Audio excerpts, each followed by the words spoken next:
Well, what is up, everyone? We are back with more Fear, and we're about to do one of the most fun and entertaining sections of the game, which is, of course, the turret section. They haven't noticed that we're behind the turret yet. Actually, guys, I think they may have noticed.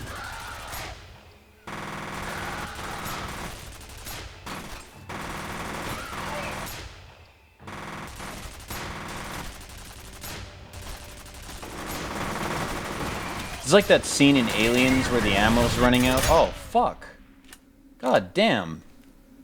Usually it lasts longer than that. Piece of shit.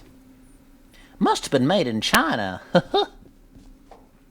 Well, that was short-lived. I could have sworn that lasts longer. Maybe I just suck more at it now that I'm older and my hand-eye coordination is rotting away rapidly. Well, either way, we're going to soldier on as usual. Make our way down to wherever the fuck that turret section was happening. As I recall, we have to clear out the area, and then Sergeant Johnson, or whoever the fuck he is, I'm not going to jump down there, that's going to kill us. A 3-foot drop? That would kill us, even though psychic powers can't kill us.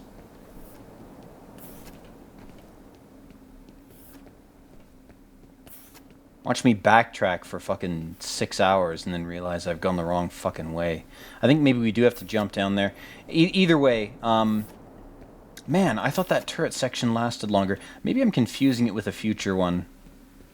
There might be a second turret section that we have to do later. Actually, I'm sure there is. Although, well, that could be from the expansions. The expansions to this game are fantastic. They're almost seamless. Oh yeah, this is another part I got stuck at before.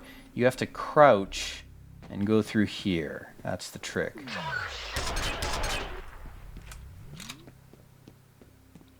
It's not obvious because a lot of the glass in the science areas, depending on how the light hits it, it looks totally transparent. So it's easy to confuse this little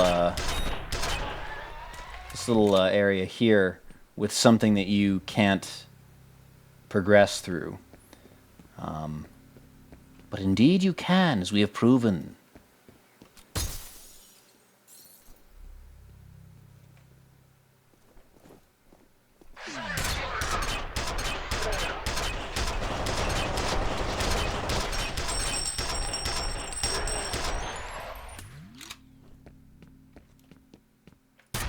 Whoa, excuse me, bro. That's what I'm talking about. I thought that turret would last longer, man. I guess in the higher difficulties, it just takes more damage, so it burns out more quickly. I guess that makes sense. I can't blame this one on the developers. I must blame myself. If you can't blame God or his archons, Then it's your fault. Just like that hit was my fault. Clearly.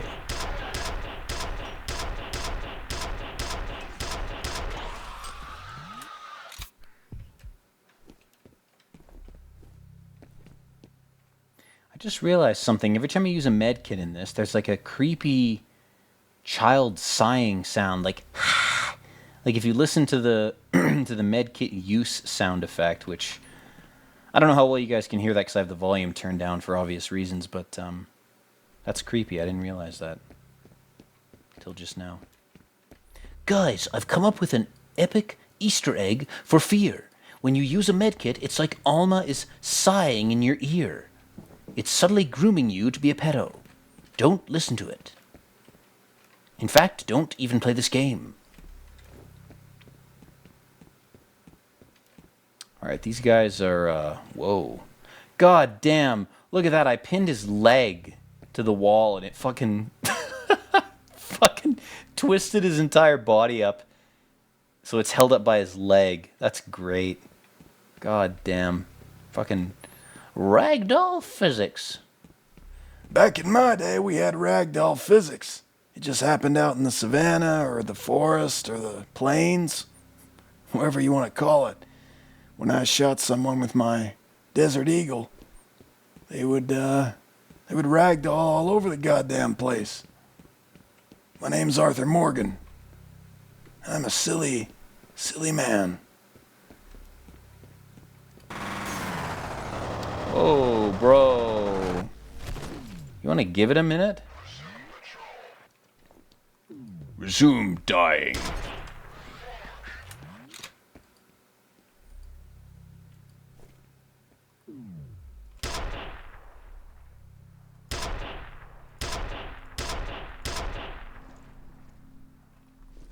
I'm just wasting fucking slow-mo. For fuck's sake.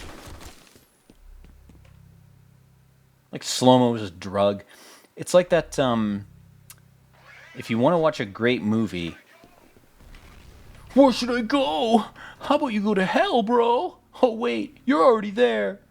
The slow-mo thing,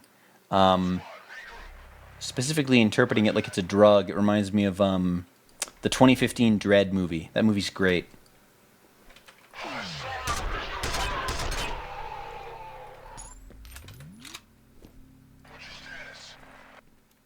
Status is fucked, man.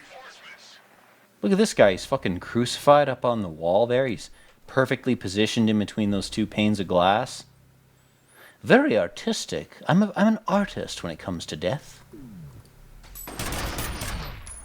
AKA, I'm an artist. So all artists deal in glamourifying death. Art is basically just coping with being unable to accept mortality. It's a type of fantasizing about being immortal. Artists are egomaniacs, and when they create art, they like to imagine, no matter how good or bad the art is, even if it is good enough to quote-unquote immortalize them for a very long time, it's a way of coping with a fear of death that they have failed to overcome. So the part of themselves that is permanently childlike, which we all have a part of ourselves that we have failed and will fail to subject to the process of maturity. And for a lot of artists, that part of themselves is the acceptance of mortality and the acceptance of death. In the West, we have a lot of very effective methods of elevating and educating ourselves, and we have a lot of very ineffective ones. And one of our most ineffective sectors of our philosophy is the acceptance of death, or of mortality, or decay, or whatever you want to call it. Ephemerality. It doesn't matter what your religion, your beliefs are. It doesn't matter if you're not religious. The point is that trying to foster culturally some kind of shared acceptance of mortality is extremely difficult in the West. Eastern religions have very deep flaws in other areas, but one area that they have kind of dabbed on the West is the acceptance of death, almost to a point where they've accepted it too much, depending on what Eastern culture that you're talking about. But my point is that artists, when they create art, are creating a coping mechanism or an outlet for a fear of death, or a fear of fragility or mortality, or something related to those things, those concepts. And when an artist creates something good, whether they know it's good or not, if they know it's good, it's usually worse, because their ego, despite their best efforts, will obscure whatever insights that piece of art is trying to teach them. Like if you create a magical archive for information, if you genetically engineer a bacteria to hold information, and it's sort of your desperate attempt to distract yourself from your own mortality and imagine that you're going to be immortal. Even if that feat, that action, that achievement is objectively extremely important for science and art and all sorts of things, just as a random example, even if it's one of the most important things humanity's ever done, the point is not how significant it is objectively, or how significant it is to whatever audience, including the audience, of the artist themselves. The point is, what does that achievement or that creation say about the person who made it? And even if AI starts making things, the creations of AI will be on the most fundamental level. There'll be descriptions of the personality or the psyche or the nature of the AI itself. It's unavoidable that anything that creates something else will imprint itself on that creation, and in a sense, that creation must be. It's not just that it can be interpreted this way, but it actually must be interpreted on the most fundamental level as a projection or an expression of that entity's attempt to understand itself. And games are like this. Novels, architecture, sculpture, anything, any type of creation or replication of nature's patterns is fundamentally just an expression or a projection of the creator's struggle with understanding themselves, and also with accepting their limitations. And the most fundamental limitation is mortality. So the most baby level basic confrontation with limitation that you can engage in, whether you're an artist or a mathematician. I mean, I think mathematicians are artists. I think the term artist needs to be widely applied more than it has been. Either that, or it needs to be restricted far more than it has been. Either way, engineers, architects, mathematicians, scientists are types of artists, in the sense that they're creating or trying to create things, which could be objects, or they could be insights, they could be theses, essays, whatever you want to call them. A scientific experiment is its own type of creative act, and the person making that is trying to grapple with something. They're trying to grapple with some part of themselves that they have detected, either consciously or subconsciously, or some combination of the two. They've detected some disparity or weakness in terms of their awareness of their own limitations. Like they're not comfortable with their limitations, or they're not aware of them, or some combination of the two. So they're trying to do an experiment in a field or in a topic, or if they're an artist, it's a type of aesthetic or a type of medium that will hopefully help them to come to that understanding. So that's the reason, to go off on tangent number whatever, that restricting artistic creativity, even if it produces horrifying, disgusting things, is a very bad idea, because those artistic creations, as abhorrent as they may seem to people who are not familiar with the creator's struggles, the existence of those objects, hazardous as they might be to people who don't understand the context, whether they don't understand it because they lack experience or because they lack intuition or education, doesn't matter. Restricting artistic expression and creativity is a bad idea, because if those types of outlets are cut off, the remaining outlets for disgruntled artists are a lot worse. And I hate to use this example because it's a very common example, but there's this guy named Adolf, and he was rejected from art school. And setting aside the rejection, of authority and any sort of Freudian interpretations of that, it's the fact that there was an outlet for a sort of idyllic fantasy of Austria and Germany being this. It's like another planet. Like it was this beautiful paradise. And as shitty as some of those paintings were, they lacked proper perspective. They were rudimentary, even for the time. Blah blah blah. That's not the point. The point is that there was an outlet that this person had, and because that outlet was cut off, according to him, he could have just kept painting. Most of the blame can probably be laid on him, but again, very shitty example, very common example. It's been talked to death. But I'm not trying to talk about it in a way that I've heard it talked about. I'm trying to talk about the more fundamental status of the medium of painting or the act of creating art as an outlet. When that's restricted or cut off, which ironically, good old Adolf did in the regime he set up, he restricted artistic expression, despite whatever justifications he may have had. It's an example of like, that's what was done to him, so he did unto others what was done to him. He said, well, a lot of this art is disgusting and horrifying to me, so I'm going to just burn it. And it's like, well, your fantasy of this beautiful country or this beautiful setting, this idyllic vision that you had, was a product of you wanting something that you couldn't have. And when Jewish artists started painting gory World War I trench scenes of like rotting bodies, and you looked at that as a veteran of World War I and were like, well, that's horrifying. Why would anybody need to do that? Why would anybody want to see that? Well, it's because those people weren't allowed to acknowledge that that had even happened.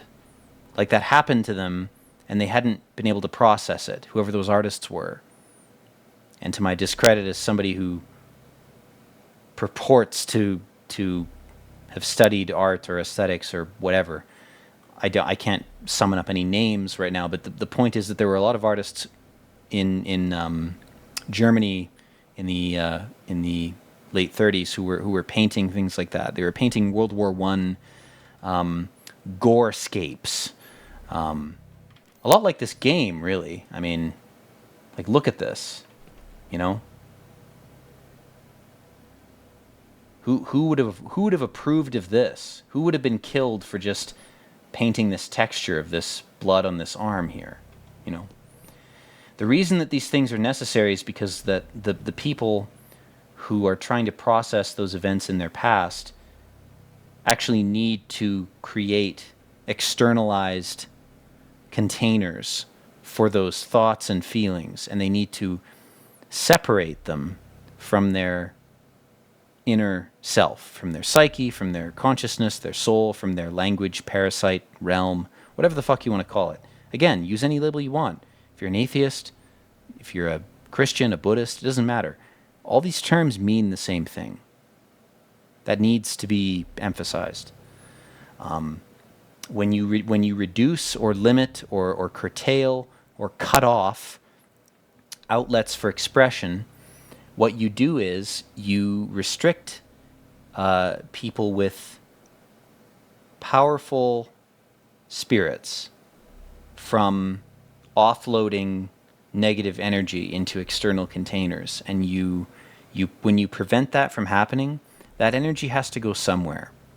And I know I sound like a gay 1990s hippie, you know, new age person describing like, oh, energy. Like, the term energy has been polluted by a bunch of hippie freaks, but it you know, again, it doesn't matter what term you use. What matters is that the result of those types of censorious efforts is never good. As crazy and you know, carnival-like and insane as society becomes when you don't have those restrictions, as crazy as it is, it's actually worse to have more restrictions in terms of what you can express, what you can say. Free speech, for example, that can be a type of outlet. When you have more restrictions in general, there's often a short-term gain and there's a long-term apocalypse that happens as a result of those types of measures. And it's never a good idea. That's what this clone pinned to the wall has reminded me of, guys. That's what my brain summoned up. So if you don't like it, you know what? I'm sorry. Sorry to have wasted your time. Go drink a Diet Squish. Eat some cheesy poos. Drink some fizzy cola. If you don't like what I'm saying, just tune it out. You have that power. You have the power to self-filter and self-censor. That's what we need to be cultivating in society. Is we need to be telling people, if you don't like something, you have the power to completely ignore it.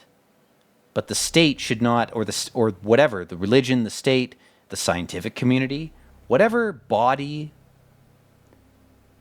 whatever powerful body is above you or thinks it's above you, should not have the ability to dictate to you what you can or cannot absorb information-wise. You are information. Your genetic code is information.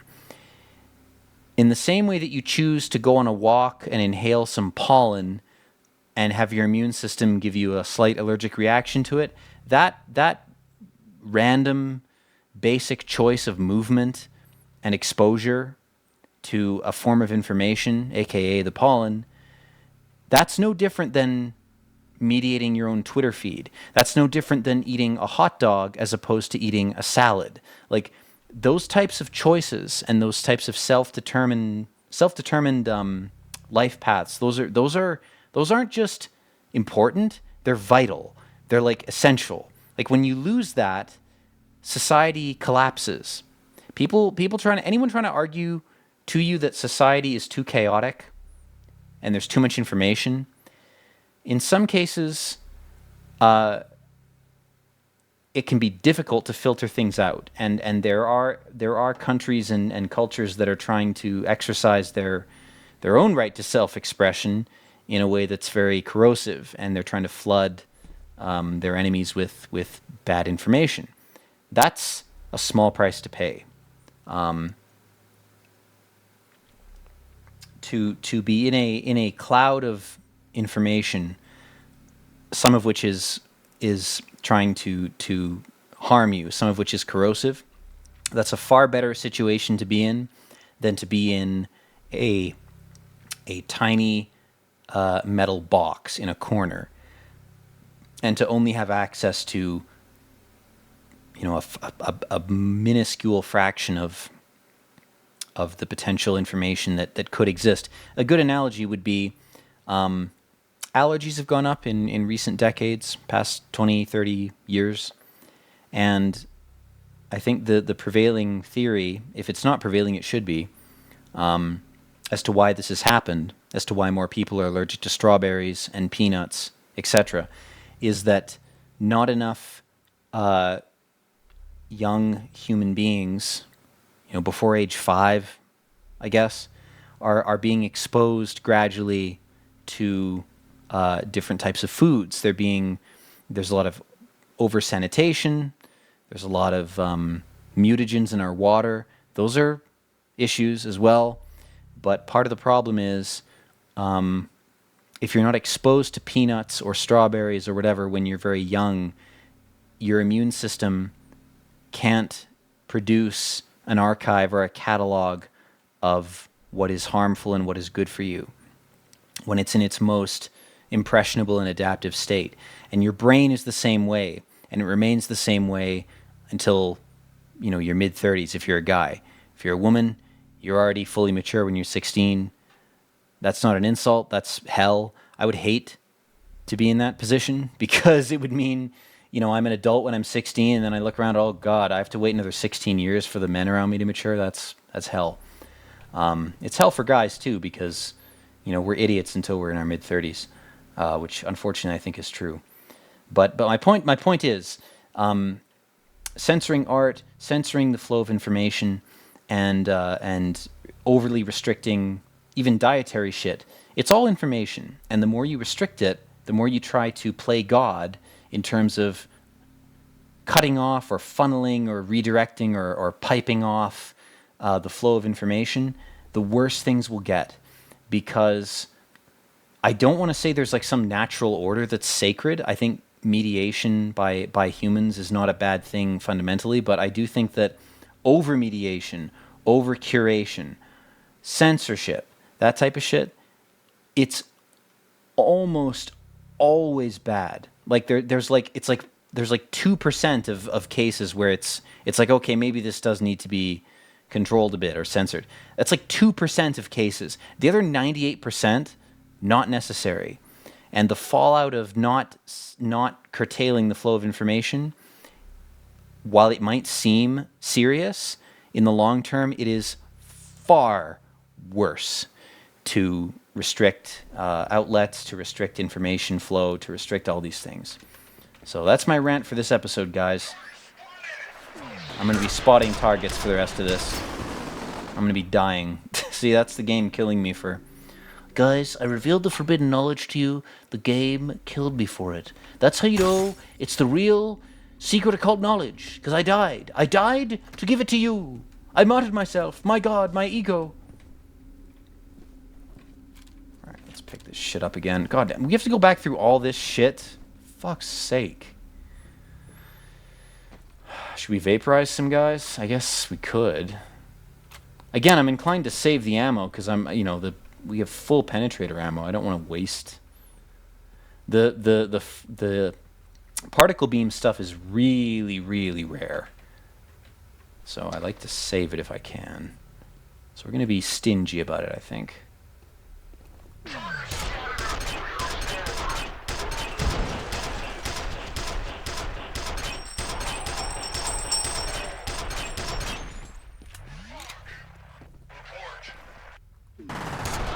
GPS report.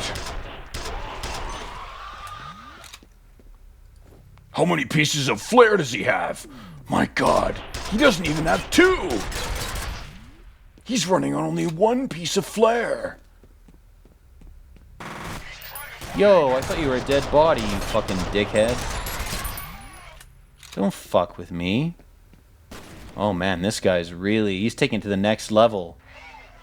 He's doing yoga.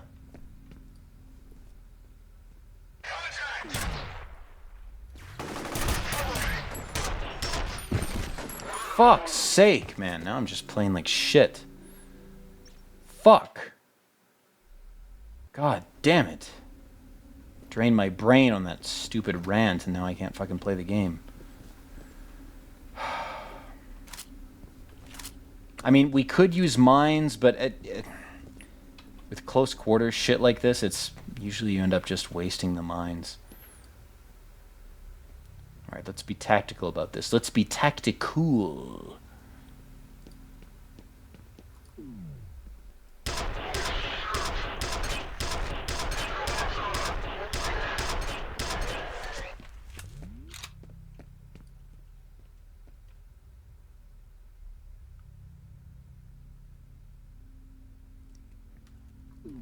The trick is to wait for them to come to you. Then you can insert your penetration rod into their cortex.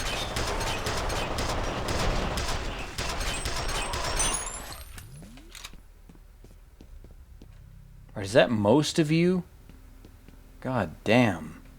I'm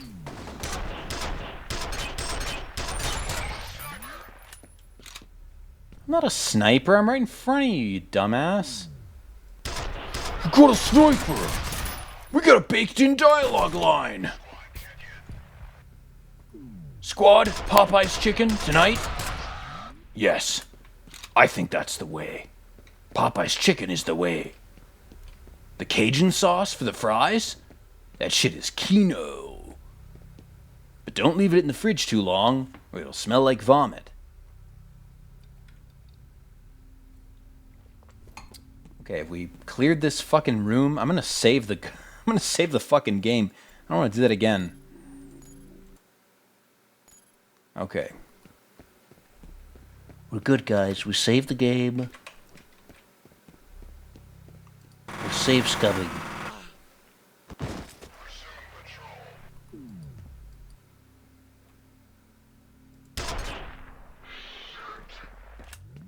We didn't get him right in the middle of the glass panes this time, guys.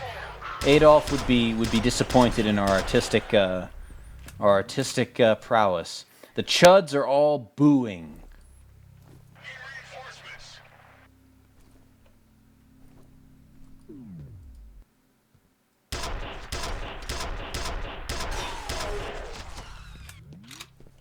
Ah, but we got the Holy Trinity here. Maybe that's a better artistic piece. Look at that. It's pretty epic.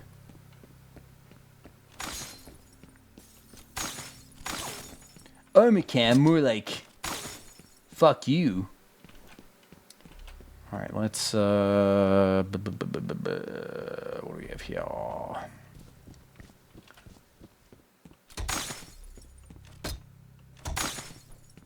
Where did we die last time? It was just past this point, wasn't it?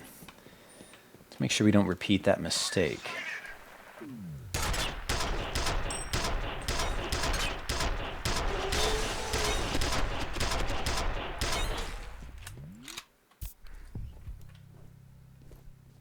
See what I mean about the med kit sound? The little... that creepy little sigh. Oof. Oh boy. Do we have to do another elevator part? This game is brutal.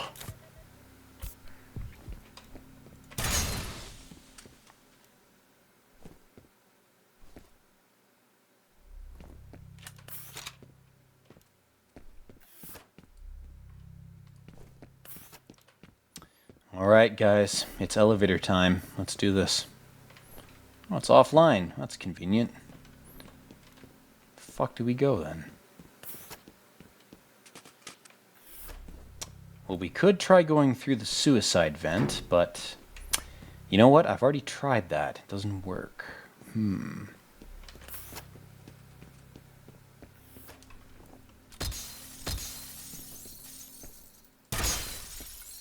I tried it so you don't have to.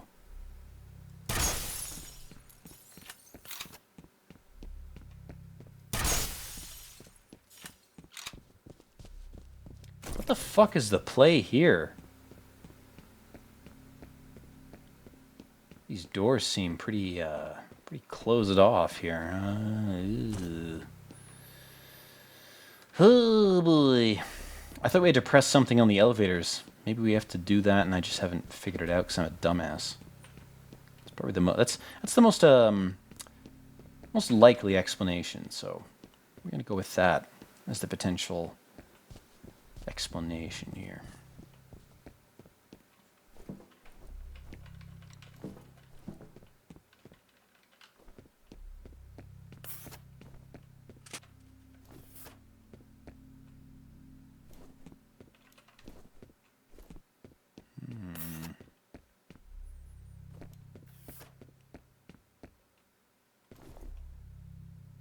Oh, there's the loading screen. Okay. All right.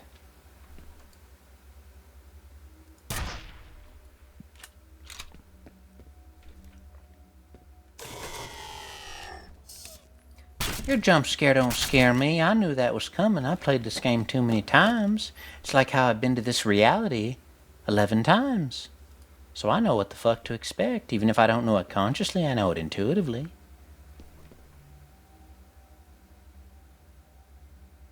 Shit was more challenging and more fun last time I was here. Not saying I want it to be more challenging this time. That's not what I'm saying. This is my vacation. If it turns into anything other than a vacation, for me, it'll turn just as bad for everybody else involved. That's all I'll say. I don't blame you, dude. Hey. Let me pat you on the back, buy you a drink. Come on. Don't worry about it. Listen, I got the blue injection in my veins. It's all good, man. Let's listen to a phone message together. Let's bond over this phone message. You have one new message. First message from Genevieve Aristide. Ian, can you send me copies of any materials your task force has put together on the origin anomalies? Harlan is supposed to be updating me daily, but apparently he's got his hands full with the grudge he insists on carrying. He's been on that damn St. James Island for weeks now. I don't know what they're doing out there. He said something about business meetings, and I don't know. I have a feeling it's all a cover for something dirty, but I'll just ignore it completely because I'm an idiot. Man, Harlan Wade, he totally would be on the flight logs. He would be one of those fucks. It's like, is 18 or 19 not young enough for you? Like, that's too young for me because those people are just fucking idiots. Like, when I was that age, I was such a dumbass. I was more of a burden to the people around me and to myself than I would ever want to deal with. Like, I don't know, man. I think you're a kid until you're 35. Then you're then I would consider you an adult.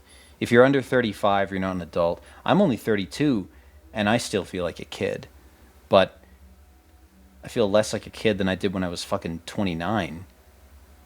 And I know there's projection involved there, but my point is, people who turn 18 or turn 19 or turn 25, and they think, no, I'm an adult. No, I've passed through the veil. I'm mature now. It's like, no, you're not. I wouldn't date you, regardless of gender or politics or whatever the fuck. It's not worth the trouble, frankly.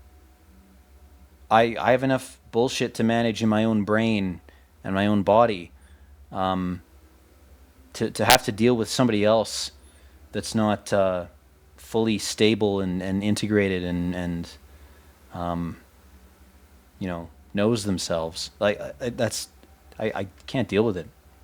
So I can't imagine anybody wanting to dip their toes into a more shallow pool, let's say, to go to St. James, that type of shit. I can't even imagine that.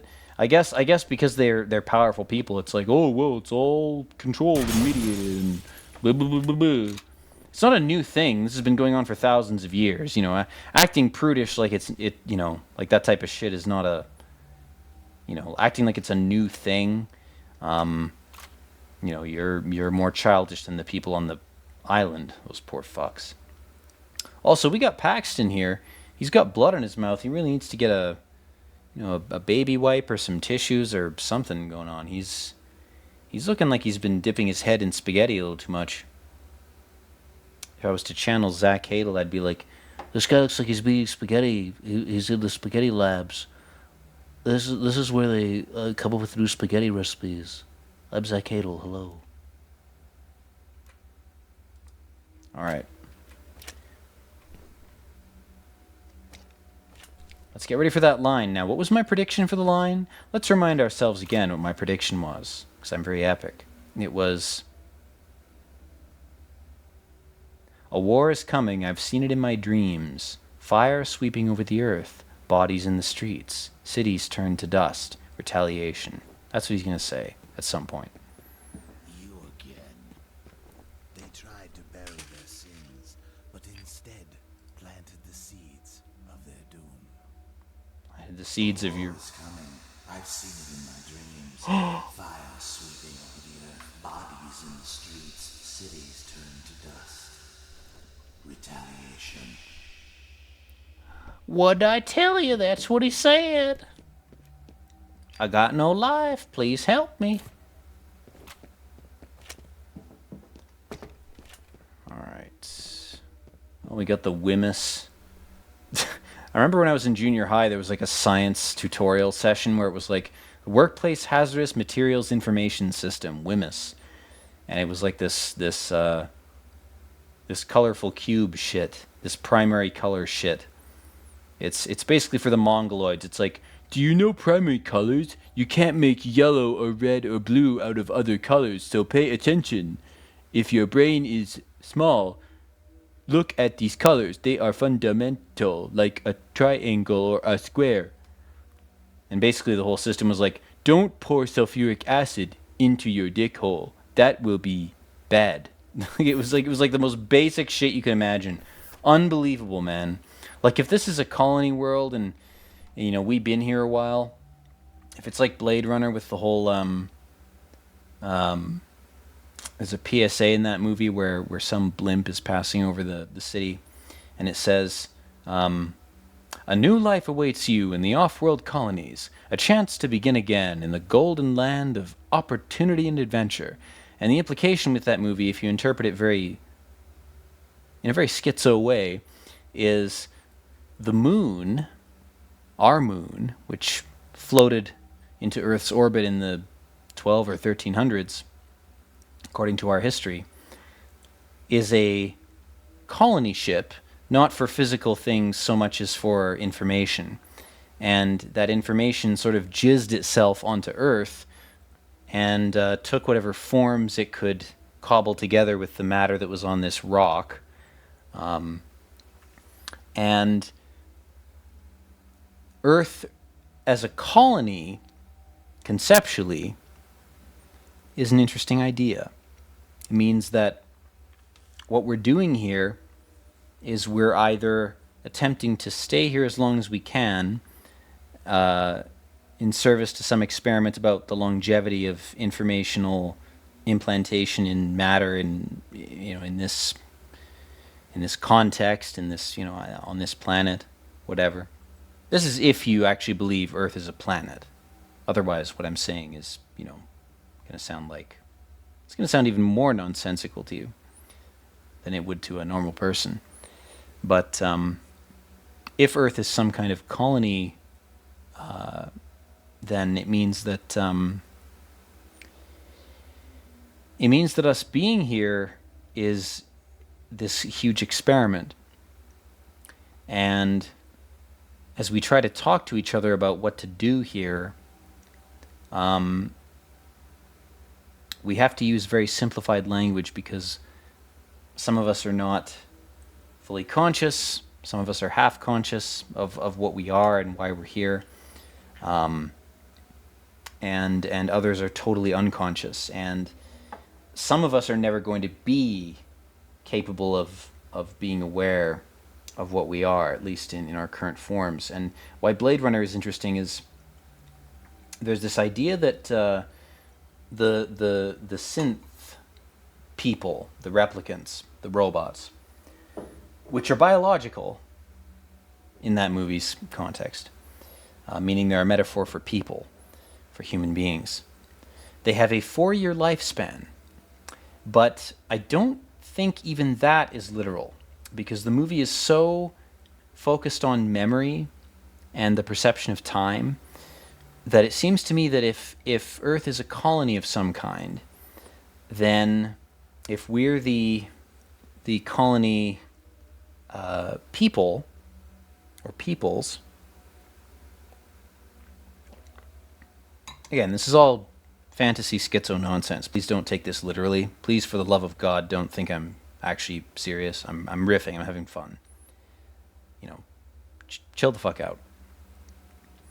Anyway, if we are colonists on this planet, it means that the erasure of memory would be a necessity, no matter what context you interpret our presence here in.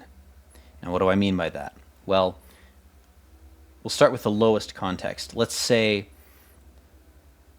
that information reached this planet in the form of some exotic signal or whatever, and it embodied matter, started to shape matter to its will.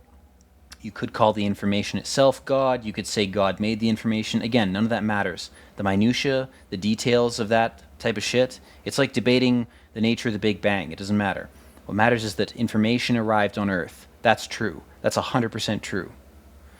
Information showed up here. Period. When it did, it started to create shapes in order to exist or to perpetuate its existence. Information wants to not die out. Information wants to still be information.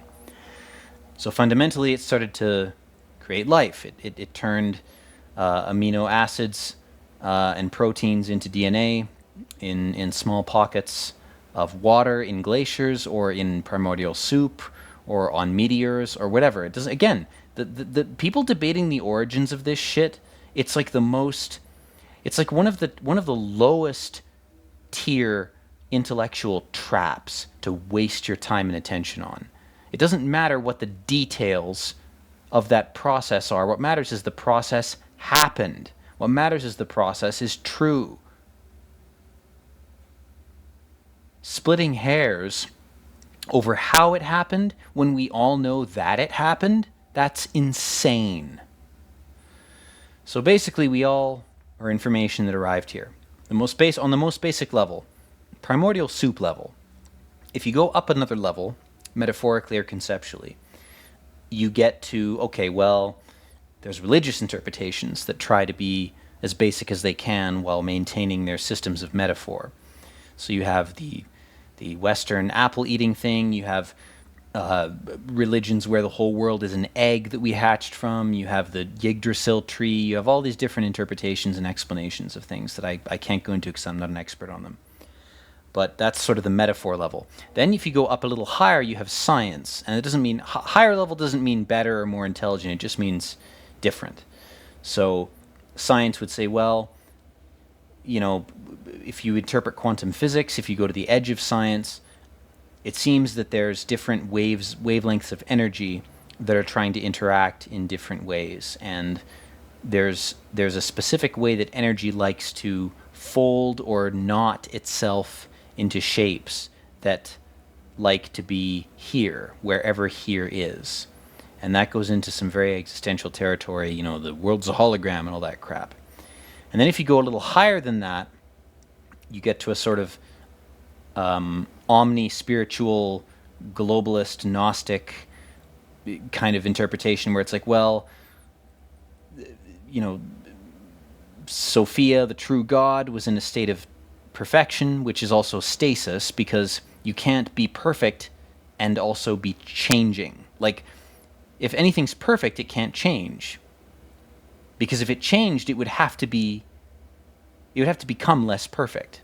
So change can't exist in heaven. Heaven, if it's perfect, if it actually is heaven, is unchanging. The problem with that is it gets boring, even to the entities that occupy it. So, for whatever reason, you have certain entities that conglomerated into what Gnostics call the demiurge, which is Melkor in the Tolkien lore. It's an entity or a collection of entities. It's Lucifer in Christian mythology, who said heaven is boring. I need to go anywhere else. I need to be anywhere else. This is too static. This is too perfect. It's so perfect that it's actually imperfect. So I have to get the fuck out. And in Gnostic terms, the demiurge leaves heaven, which is called Sophia, or embodied in this figure called Sophia. And when the demiurge leaves this realm, the very act of its expulsion or its leaving creates the material world, which I would call a type of purgatory. I don't think we're in hell. I think that's a bit melodramatic. But the way this relates to this interpretation of reality that I'm trying to talk about is, when you look at things from a Gnostic perspective, it's like, well, something from heaven left heaven because heaven was boring and made this place. And this place is shitty, but it's also a lot of fun.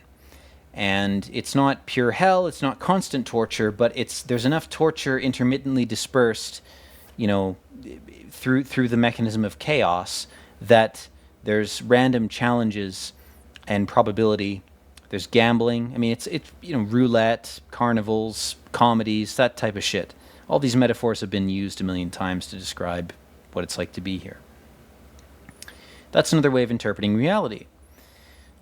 So this stupid WHMIS shit, the way it relates back to this crap, is that no matter what metaphor you use, whether you talk about Gnosticism like I just did, or you talk about quantum physics, high science, whatever, religion, philosophy, you know, even more basic shit than that, whatever, there are people who still will not get it and will not accept it because they're afraid of it, or they don't get it, or they don't want to get it, or they think that if they get it, they're going to be in some kind of danger. Whatever the case is, there are going to be people who will avoid this to the point of total dissolution and death. They would rather die than learn totally innocuous basic shit like this. And unfortunately, that's maybe not most people. I hope it's not most people, but it's a lot of people. And again, there's multiple ways you can access this. If you're a Buddhist, a Christian, if you're Hindu, Muslim, Jewish, whatever, Whatever your religion is, every religion is trying to tell you the same thing.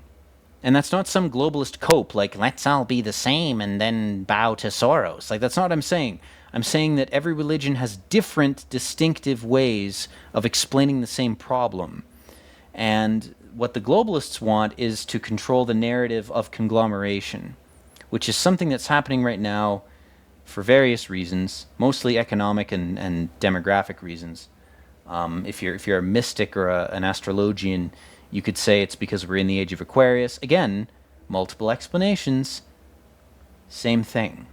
Doesn't matter what metaphors or terms you use for it. Something's happening. There's a certain type of a sea change going on.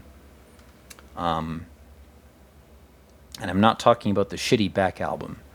But Odelay and Mellow Gold are really good, though, by Beck. I will say that. Odelay in particular. Odelay is one of those few albums I can listen to the whole thing all the way through. There's no bad tracks on it. So, to indulge in a tangent, go listen to Odelay by Beck if you've never heard it. It's very fucking good. There's some grain of divinity in that. There's a microscopic bit of truth in there somewhere. Anyway, there's a sea change going on, and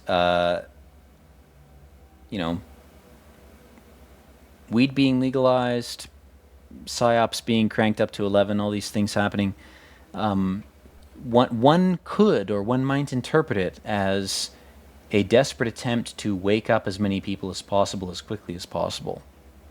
And I don't know why that is. I hope it's not because there's some inevitable apocalypse coming. I don't think that's the case, though. If you're going to wake someone up and then they're going to be killed in a year, what's the point? For going through all the effort, expending all the energy. I don't think that's what's happening. But again, this is all schizo nonsense. It's me looking at a cube turned into a diamond with 3 primary colors on it. That reminds me of earlier indoctrination when I was in junior high, of being in fucking Hogwarts and having the basics of magic taught to me, because that's what school is. If you don't think that's true, you must have gone to a really shit school. I'm sorry to say, because language and science and mathematics, these are all forms of they're not magic in the sense that there's going to be lightsabers and lightning bolts and flashing neon colors coming out of your fingers. You're not gonna go Super Saiyan like Dragon Ball Z. None of that happens. That's not real. But what's real is if I say to you a certain phrase with a certain inflection, I can make you feel an emotion, or I can make you susceptible to feeling an emotion. How is that not magic? If I read a line of philosophy or poetry to you, and it actually affects how you think, and maybe you think about it for half the day after I say it, how is that not magic?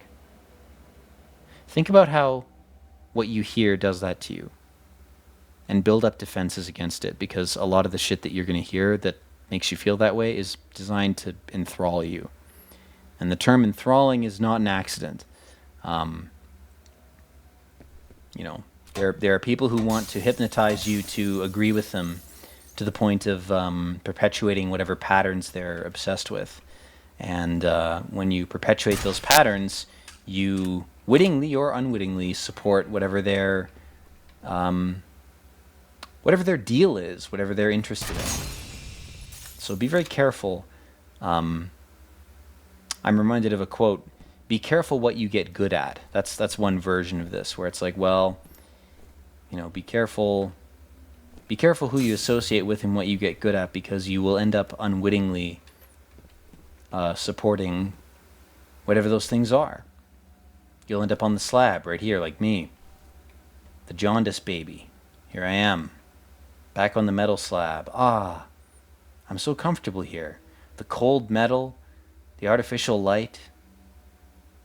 I'm sure there's plastic tubes somewhere here that can be shoved into my orifices to force me to stay alive for the cloning experiment. I'm so glad to be here. I'm so glad to be an abomination. What a great life. I better have everything for free and be able to do whatever I want from now on, or else I'm just going to snap my fingers and summon down the meteors. I'm going to look at my shadow and go, you know what, shadow? I sympathize with you. Neither of us wanted to be here. On the slab. Cold metal. May not be hell, but it's not much better. Anyway, on that somber note, I'm going to end the video here, guys. I'm running out of shit to say. And I'm getting kind of faded, so I'm probably going to go to bed.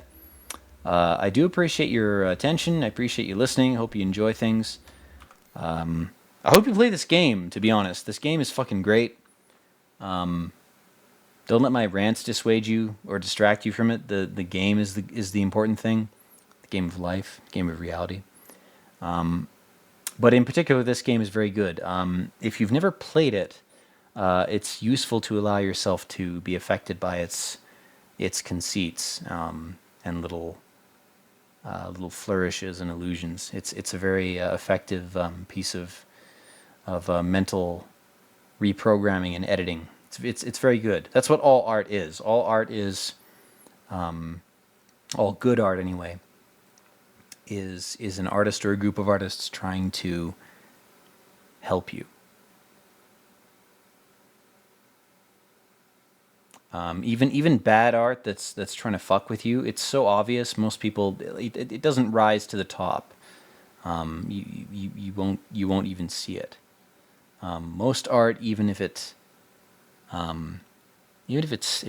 half formed, if it's a Quasimodo type thing, its intent, its core is usually or probably trying to help you out. So don't shut it out. Yeah. Anyway, stay happy, stay healthy, and as always, guys, peace out.